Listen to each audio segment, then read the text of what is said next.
magaalada muqdisho ee caasimadda soomaaliya caawa waxaa ka taagan xaalad culus ciidankii mucaaradka iyo kuwa dowladda ayaa ishor fadhiya waxaana ciidankii ugu badnaa dowladdu ay kor dhigtay guryaha madaxdii hore ee waddanka sheekh shariif oo xalay uun warbaahinta hanjabaad marsiiyey ayaa mar kale la duldhigay ciidan shariifka ayaa xalay yidhi tan iyo sanadii 2006 halgan ayaan u taagana xasan iyo wax lamidana igama adkaan karaan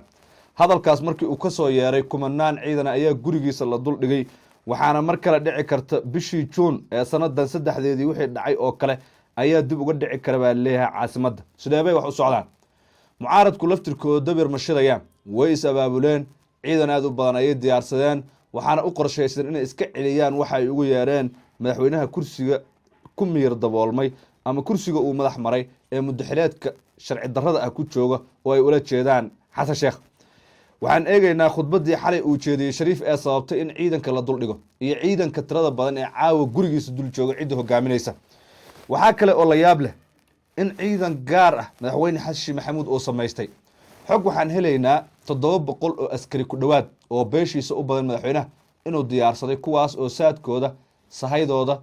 mushaaraadkooda iyo agab ciidan iyo hogaankooda iyo wax kasta ay isagu hoostagayaan ma hoostagayaan taliska xoogga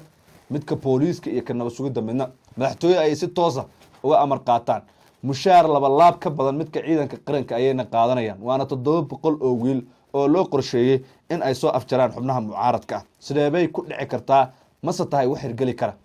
intaas ayaan isla falaqeynaynaa aragtidaada nagu biiri muuqaalka like saar siina sheer garee waa mahadsan tahay madaxweynihii hore ee Soomaaliya ahna hogaamiyaha ee himilo qaran Shariif Sheekh Axmed ayaa sheegay inaan laga tanaasuli karin mabaadi'dii uu istaagay sanadii 2006 iyo halkankii ay dad badan oo Soomaaliyeed naftooda iyo hantidooda ku waayeen waa muqaawamadii iyo waqtigii Shariif uu si dhaba u soo caanbaxay shariifka isaga oo muqdisho jooga gaar ahaan yaaqshid iskuulkiisii Jubba sanadii 2002 ayuu u bareeray inuu qaato qoray isla markaana dagaalamo waa xilli ay adkeyd xaaladda Soomaaliya sidana ay ka darnayd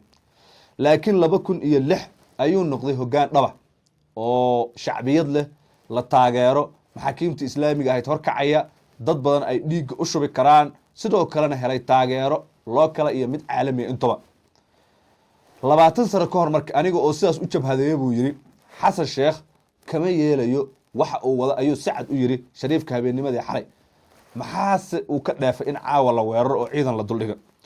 sheekh shariif marka kulan dadweyne oo beelaha muqdisho qaarkood ay markaasi ku soo dhaweynayeen ama garab istaag ay ugu muujinayeen ayuu hadalkaasi ku yiri wuxuuna dhalinyarada ugu baaqay in ay taageeraan mashruuca mideynta Soomaaliya iyo in mar kale gacanta Soomaaliya aysan galin qof ah xasan sheekh oo kale sida shariifka uu ku dooday kama tanaasuli karno mabaadi'dii aan u istaagnayn 2006 iyo wixii ka dambeeyay ee wiilal badan ku dhinteen kuwa kalena ay ku dhaawacmeen ma aha wax aan ka tanaasuli karna ayuu sacad u yiri Shariif Sheekh Axmed wuxuu intaasi ku daray in abaalmarinta ugu mudan ee la siin karo dadkii dhintay ama kuwa ku dhibaatoobay marxaladii la soo maray ay tahay in shacabka Soomaaliyeed ay helaan dawlad ku dhisan cadaalad midnimo sharaf iyo dhowrista xuquuqda muwaadinka dhiigaasi beebeer kuma taadan buu yiri waxa ugu mudan ee qofkaas loogu abaalgudi kara iyo macalla dadkii dhintay xitaa waa in dawladnimo la helaa shariif wuxuu sanadii 2006 hogaaminayay midowgii maxaakiimta islaamiga ahayd oo awoodii hogaamiye kooxeedyadii ka saaray muqdisho muddana maamulayay inta badan gobolada koonfurta iyo bartamaha Soomaaliya maamulkii maxkamadaha ayaana burburay dabayaaqadii 2006 kadib markii ciidanka Ethiopia oo taageerayay dawladda federaalka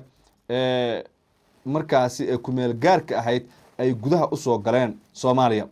madaxweynihii hore ee Soomaaliya Shariif Sheekh Axmed waa nin ka waayay aragnimo badan baa la yiri marka xasan sheekh maxamuud xasan waa aqoon-yahan waa nin PhD holder jaamacado ka soo baxay macallin ahaa laakiin iimaanka buu beeray oo waxa la yiri wuxuu qaadanayaa xoolihii ummadda dhulkii dadweynuhu dhacaya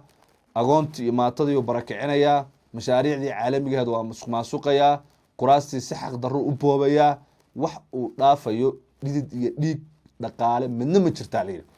taasi marka shariifkay dad ka doorbidayaan oo wuxuu ku astaysan yahay baa la yiri nidaam cadaaladeed oo waqtigii maxaakiimta islaamiga ahayd Soomaaliya iyadoo burbursan ay haddana u muuqatay meel ay cadaalad iyo kala dambeyn iyo nidaam ka jirto.